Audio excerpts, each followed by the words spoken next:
Bienvenue dans cette nouvelle vidéo où on va parler du film Star Wars épisode 9, l'ascension de Skywalker. C'est une vidéo critique, donc si vous n'avez pas encore vu le film et que vous voulez le voir, eh bien, je vous conseille de quitter cette vidéo car je vais sûrement et très sûrement spoiler des éléments du film.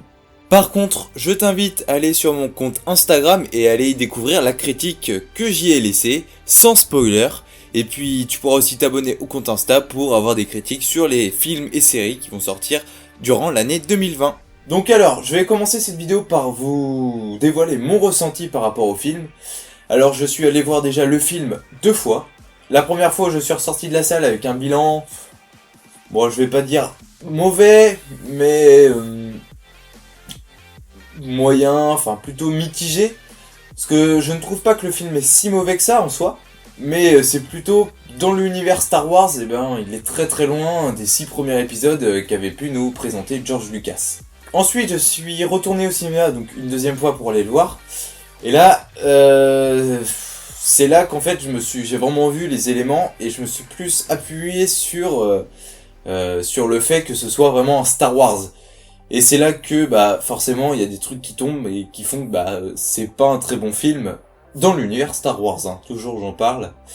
Donc si je peux résumer un petit peu, mon premier visionnage, ça s'est beaucoup contenté en fait du film à côté de la saga, et le deuxième visionnage, bien plus le film à l'intérieur de la saga. Donc voilà, donc le film est sorti ce 18 décembre 2019, et comment faut dire ça, moi j'attendais quelque chose de bien, en fait, c'est que les bandes annonces m'avaient plutôt hypé, donc c'est plus durant le deuxième visionnage que j'étais déçu par rapport à ça.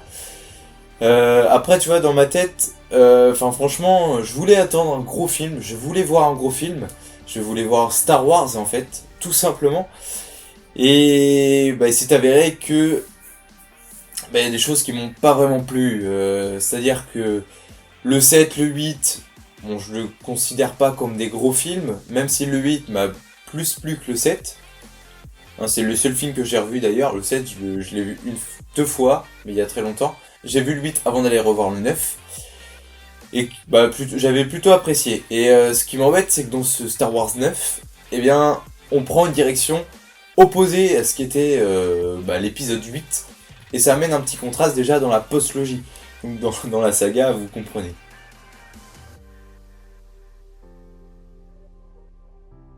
Donc le film par rapport à la trilogie, cette nouvelle trilogie, c'est plutôt raté. Déjà, parce que du coup, comme je le disais tout à l'heure, les éléments du 9 vont un petit peu à l'encontre du 8, et c'est là que ça devient dommage. C'est-à-dire que on attendait une conclusion déjà pour cette trilogie, et c'est raté, parce que ça conclut même pas les éléments qui sont arrivés dans les autres épisodes. Quand on voit donc que dans le 8... Par exemple, la relation entre Finn et Rose, c'est vachement développé, tout ça. Dans le 9, inexistante. C'est juste un petit mot de la part de Rose, une petite phrase, une petite réplique pour Finn.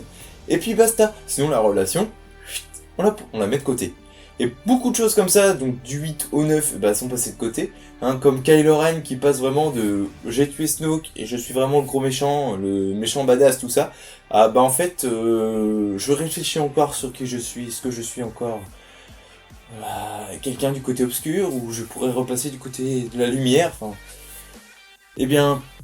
ça je trouve ça nul, parce que on attendait vraiment un vrai méchant qui remplace vraiment Dark Vador, et c'est pas le retour de Palpatine en fait qui a remis le côté obscur en fait aux avant de la saga Star Wars. Donc voilà, ça c'est un des gros points déjà qui me manque dans cette trilogie, c'est qu'il n'y a pas de vrai méchant. C'est-à-dire que dans la première trilogie, on avait Palpatine avec tous ses Sith, et dans la deuxième, on avait donc toujours Palpatine, mais avec cette fois-ci Dark Vador. Alors Dark Vador, un des méchants les plus connus de l'histoire du cinéma. Et puis on arrive là dans cette troisième trilogie où finalement en fait on a encore Palpatine, ce qui est expliqué dans le 9 qui est derrière tout ça. Mais il tire les ficelles de personne. Donc finalement en fait on a un méchant qui est très loin, qui n'est pas très dangereux jusqu'à la fin du film, où là il devient un petit peu plus pété avec ses pouvoirs qui renaissent et tout ça. Et puis voilà, donc, c'était Snoke, c'était Kylo Ren. Puis finalement, en fait, il y a pas de méchant, ou enfin si Palpatine, mais bon, on s'y perd un peu et il y a pas vraiment de méchants sur qui s'appuyer et sur qui, en fait, vraiment combattre. Donc on a l'impression que les rebelles combattent le Premier Ordre, mais en fait, il y a pas vraiment de méchants iconiques dans ce Premier Ordre, tout simplement.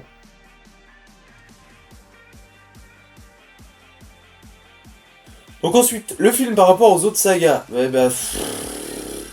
clairement, c'était l'épisode 9, c'était l'épisode qui était censé clôturer donc les 9 films Star Wars.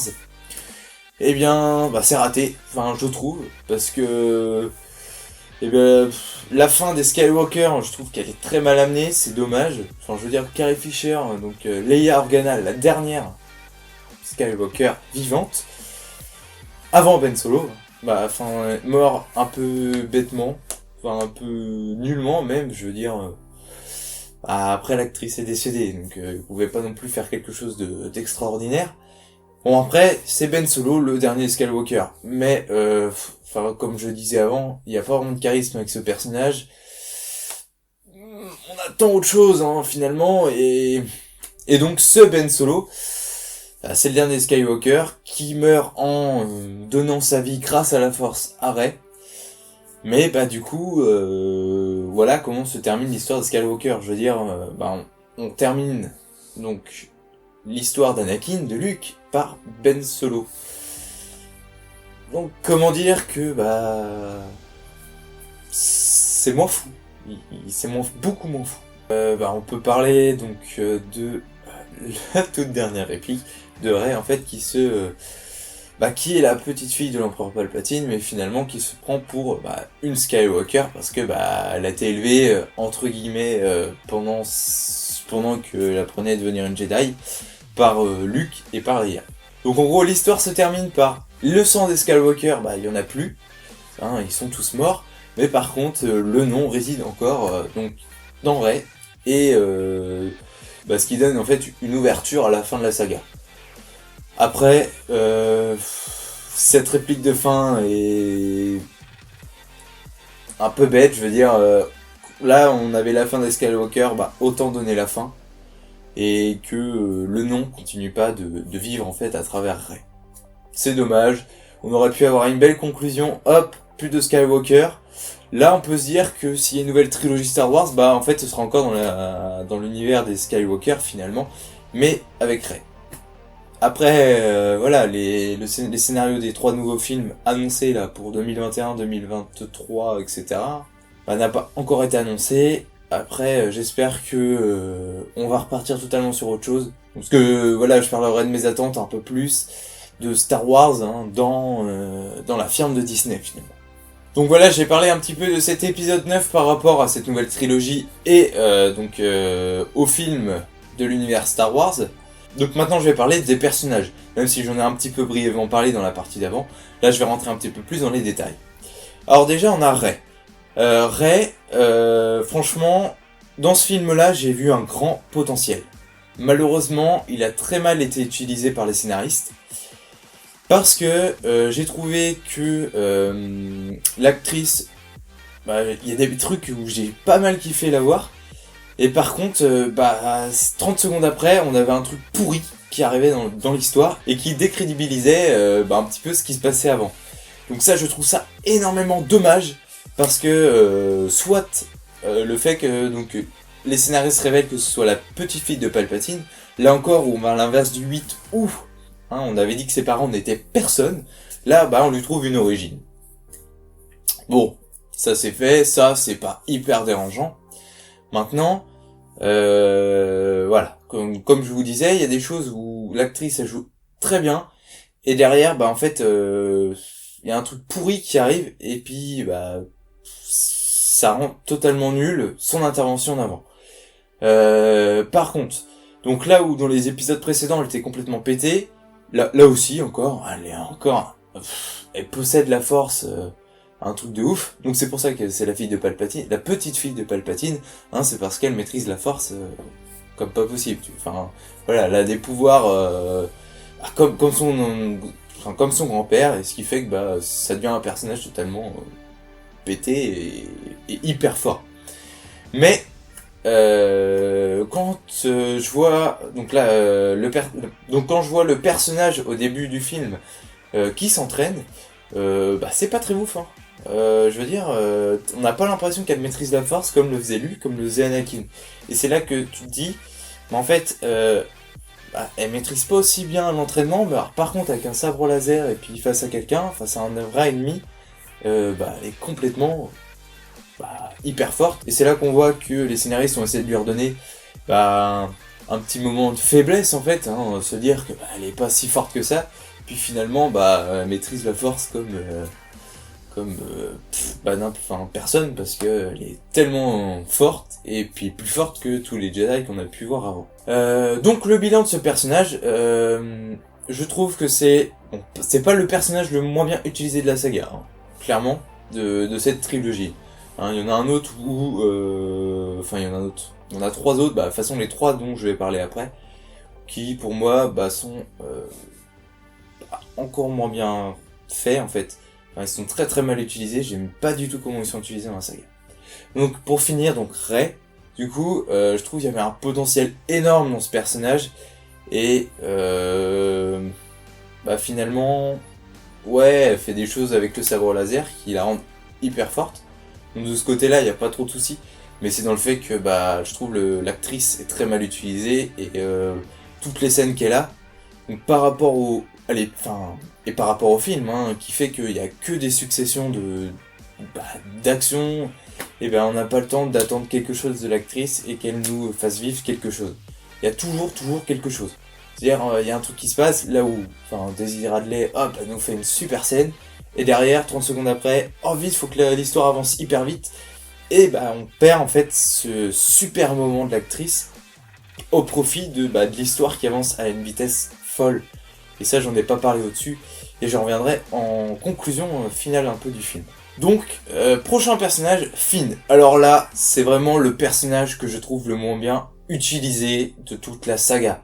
Dans l'épisode 7, dans l'épisode 8, dans l'épisode 9, il a jamais la même utilité, on a l'impression que c'est pas le même personnage. Dans Star Wars 7, on est là, alors c'est un des personnages principaux. Dans le 8, il s'efface un petit peu, même s'il est au cœur de l'action, mais bon... je trouve que ce qu'il fait, ça ne sert pas à grand chose, étant donné qu'en plus, dans le 8, ce qu'il fait à la fin, ça ne sert à rien parce le plan capote. Et là, il suit l'action, je veux dire, il fait rien de plus, il suit. Il y a rien.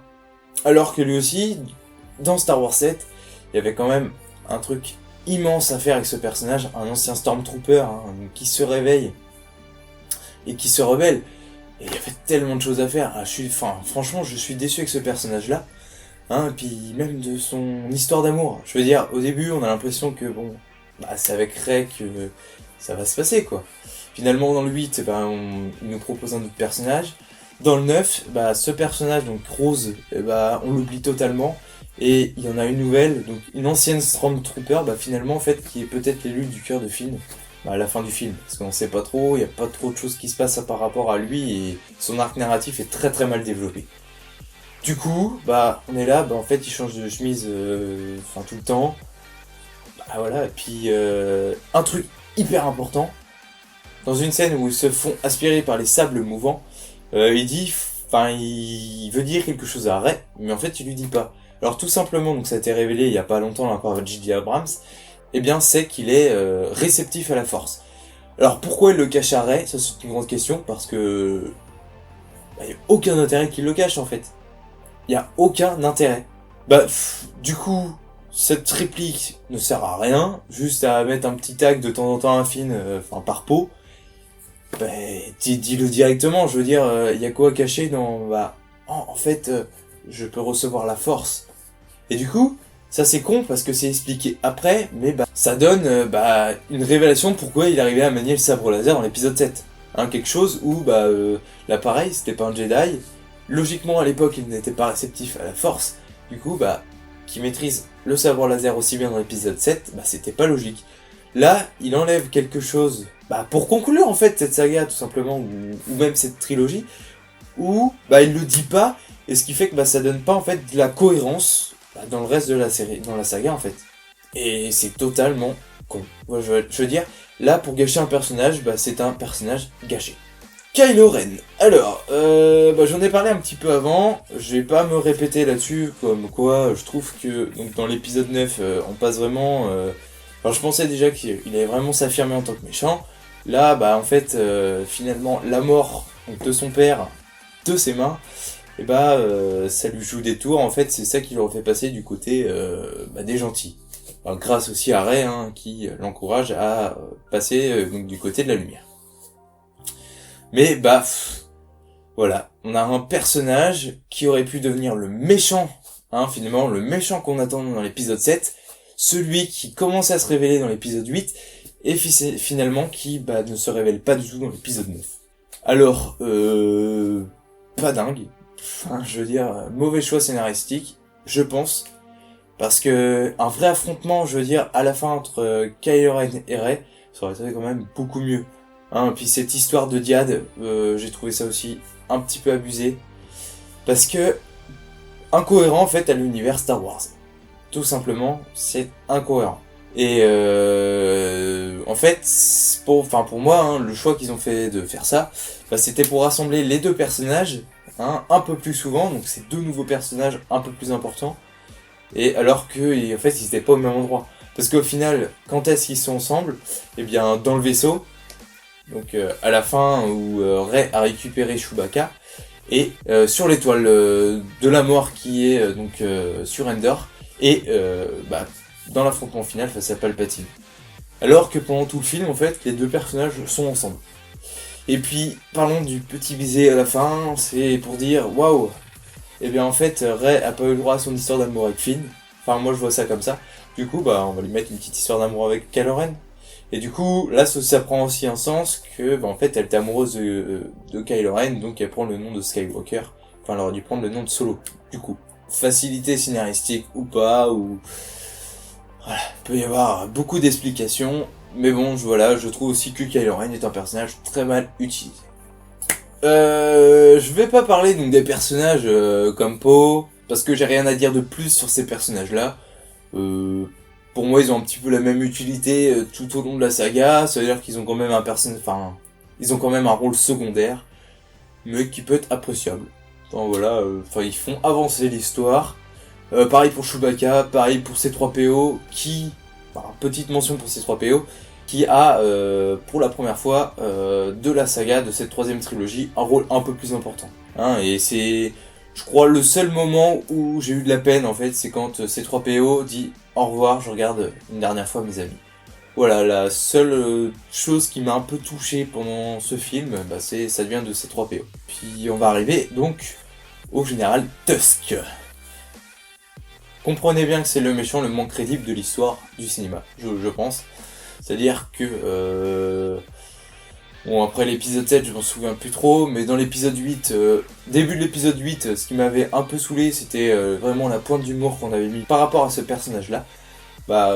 Poe se foutait de sa gueule, et je trouvais que c'était pas terrible en fait, il n'y a pas trop d'humour dans l'univers Star Wars, et ça collait pas, quand on parle d'incohérence.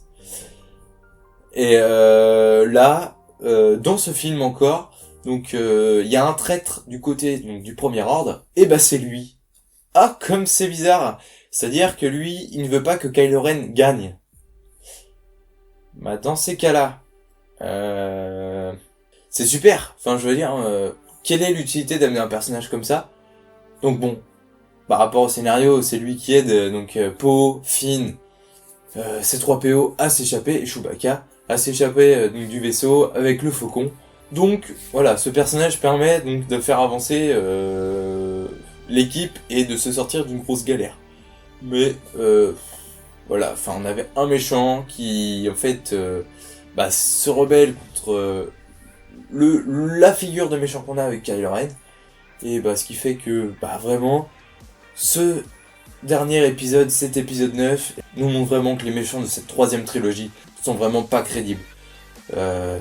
Voilà, y a rien à dire de plus. Le Premier Ordre, je trouve raté. Et puis, un truc de ouf, quoi. Je veux dire, les personnages, les méchants, bah, sont pas méchants. Enfin, je veux dire, ils restent pas méchants. Enfin, ils sont méchants, mais ils sont pas méchants. C'était ridicule. Franchement, les méchants sont ridicules dans cette troisième trilogie. Et c'est triste à dire pour un film Star Wars, malheureusement. Ensuite, donc un petit aparté sur donc les effets spéciaux. Ils sont cool, mais ce qui est dommage, c'est qu'ils auraient pu largement faire plus. Enfin, on n'a rien vu d'exceptionnel dans ce nouveau film, ce qui est énormément dommage. Donc, parce que ils ont la possibilité de faire quelque chose de ouf, et ils l'utilisent pas. Et donc je reviendrai un petit peu plus tard par rapport à ça, mais c'est par rapport aussi à l'histoire qui avance très très vite.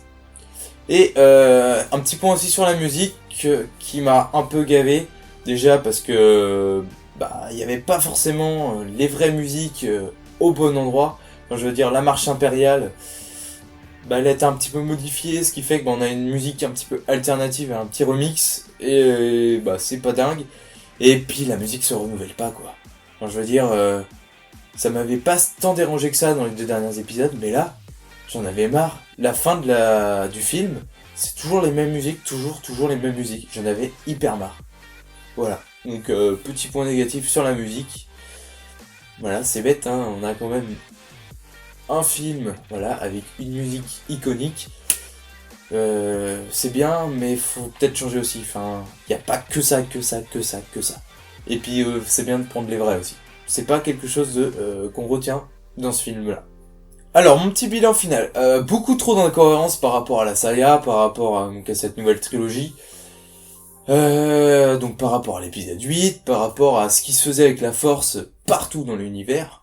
Donc pas dans l'univers étendu, parce qu'il y a des choses de l'univers étendu qui ont été reprises justement pour ce film-là. Mais pour les films, c'est dommage de pas avoir repris les mêmes codes qu'avait instauré George Lucas. Ensuite, c'est un film où il se passe beaucoup de choses, mais tu te fais chier. Enfin, de mon point de vue. C'est-à-dire que, ils veulent annoncer beaucoup de choses, parce que, ils veulent rattraper les choses du 8 qui ne sont pas allées dans le sens, en fait, de J.J. Abrams. Et ce qui fait que, ils sont obligés de rajouter des choses, mais c'est pas très compréhensible, ça manque de clarté. Ce qui fait que il y a un moment, il y a tout qui s'enchaîne. Il y a des paysages, on y reste 30 secondes. Voilà, grand max dans le film. Et puis après, c'est fini. Ça change, ça tourne. Voilà, et puis après, il y a une succession de choses qui font que il y a un moment du film où moi j'ai lâché. Clairement. Je trouvais plus ça intéressant. Non, puis ça ne ramène pas le spectateur dans le film. Et c'est bien dommage parce que la fin du film c'est pareil. En fait, il y a beaucoup trop de choses dans le film. Beaucoup trop de choses. Et qui sont expliquées en peu de temps. Et qui sont mal expliquées aussi. Ce qui fait que on ressort du film, enfin de la salle, avec quasiment un peu moins d'interrogations que quand on est arrivé, mais quasiment autant d'interrogations. Voilà, même quand je vous dis le truc que Finn voulait dire à Rey, là tu ressors de la salle, tu fais mais qu'est-ce qu'il a bien pu voulu dire? Et puis en fait quand tu l'apprends, tu fais mais en fait il aurait dit dans le film, ça aurait expliqué tout. Et du coup, ça aurait pu un petit peu relever en fait les éléments de l'intrigue. Ça aurait pu un peu relever donc la note entre guillemets. Et que ça prenne un sens dans la saga en fait. Et sauf que ça ne prend aucun sens. Parce que ça n'est pas annoncé. Et que ça peut se comprendre. Mais en fait, chaque partie de l'intrigue a un enjeu crucial en fait dans tous les petits détails.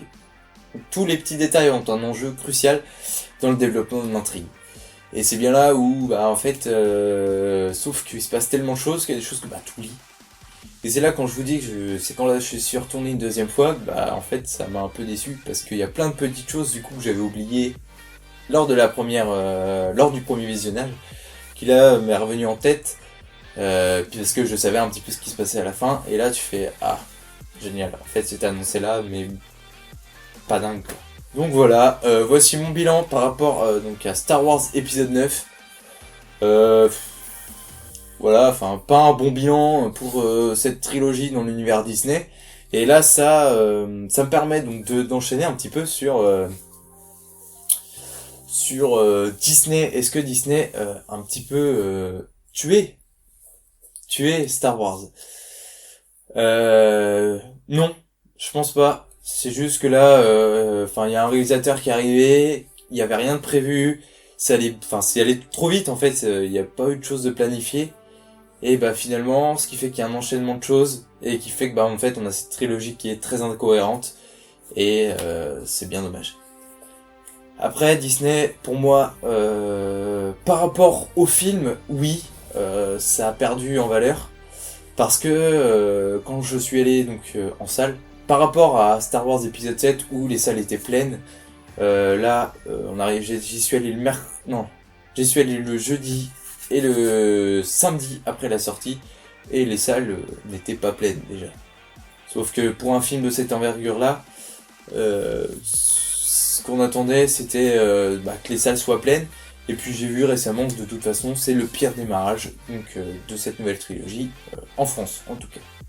Après, Disney n'a pas foutu en l'air l'univers de Star Wars, pas du tout, hein, parce que si on se rappelle bien, il y a quand même un épisode Rogue One que j'ai très bien apprécié, c'était plutôt cool. Un film solo où je l'ai bien aimé. Après, c'est juste dans les actions, je veux dire, il y avait quelque chose qui se passait, quelque chose de tragique. 30 secondes après, en fait, on voyait aux éclats. Pour moi, c'est dans ce sens-là que le film est raté. Mais sinon, le film n'est pas mauvais. Après, je comprends qu'il y ait des gens qui aient détesté ce film. Après, moi, je voulais voir du fanservice, j'en ai vu à plein. Et ensuite, on va arriver au troisième truc que Disney a produit. Et bien, c'est The Mandalorian. Et donc, elle est pas officiellement sortie en France, mais moi, je l'ai vu. Il me reste plus que le dernier épisode à voir, d'ailleurs, au moment où je tourne cette vidéo. Et franchement, c'est une très très bonne série. Et malheureusement, quand il y a ça qui sort et en même temps il y a le film, je me dis, c'est pour ça que j'étais très hypé aussi. Hein. C'est parce que il y avait une excellente série. Franchement, The Mandalorian, elle est top. C'est posé. Ça revient un petit peu aux éléments en fait de la première trilogie, hein, la trilogie originelle. Et moi, c'est ça que je voulais voir en fait dans Star Wars, dans ce Star Wars 9. C'est un truc un peu comme ça, un peu posé, où il n'y avait pas de questions à se faire, quoi. Tout s'enchaîne et puis, il n'y a pas un truc du début que je retrouve à la fin, quoi. Donc voilà, pour moi non, je pense que Disney va produire des films, des séries Star Wars qui vont valoir le coup, mais ce qui n'a pas marché, donc pour moi le plus gros échec de Disney, c'est d'avoir repris la saga Skywalker. Elle était très bien finie avec donc la mort de Dark Vador, de Anakin Skywalker, et ils ont voulu réanimer un petit peu la flamme de fans qui était en nous en fait, et puis remettre au goût du jour en fait une suite à ces films, sauf que ils se sont complètement plantés, et ce qui rend mauvais en fait cette nouvelle trilogie, et c'est ce qui est bête pour Star Wars, c'est que Disney a plombé la saga Skywalker. Donc moi je vous invite à renier un peu ces trois films là, hein, je veux dire ils existent, comme j'ai dit à la sortie du cinéma, à la fin de l'épisode 9, c'est pas des épisodes que j'ai envie de revoir. Je veux dire je les vois une fois, basta. Je veux dire j'ai pas pris de plaisir à aller voir ce film. C'est pas comme les épisodes 1, 2, 3 et 4, 5, 6 où je les ai revus et je prends tout le temps autant de plaisir à les revoir. Là, j'ai aucun plaisir à les mater. Je veux dire, y a un truc qui me gêne dans ces Star Wars là. Et quand j'ai re-regardé le 8, j'ai compris. C'est que, en fait, je voulais pas m'en rappeler. Voilà. Fallait que ça reste scellé dans ma mémoire, que ce soit dans un coffre à oublier ou à pas revivre. Et puis voilà quoi, c'est pas des épisodes fantastiques, et pour moi, ça rentrera jamais dans des films cultes. Ce ne sont pas des films cultes comme ont pu être les premiers Star Wars. Voilà, donc cette vidéo est terminée, j'espère qu'elle vous aura plu, que j'aurai bien critiqué un petit peu ce qui se passe dans le film, Et surtout que ma partie ouverture, là où je parle de Disney et de la saga, et puis des films, enfin des 3 derniers films par rapport à la saga, j'espère que ça vous aura plu, parce que c'est quelque chose, j'y pensais là depuis une semaine, et ça me fait plaisir de vous partager ça, et j'espère que vous y réagirez en commentaire, pour que je sache ce que vous en avez pensé tout simplement. Après, comme je le disais, Star Wars épisode 9 n'est pas un mauvais film, mais c'est un mauvais Star Wars. Voilà, si on peut conclure ça comme ça. Donc, moi je vous dis à bientôt pour une nouvelle critique ou une nouvelle théorie sur les bêtises. À bientôt.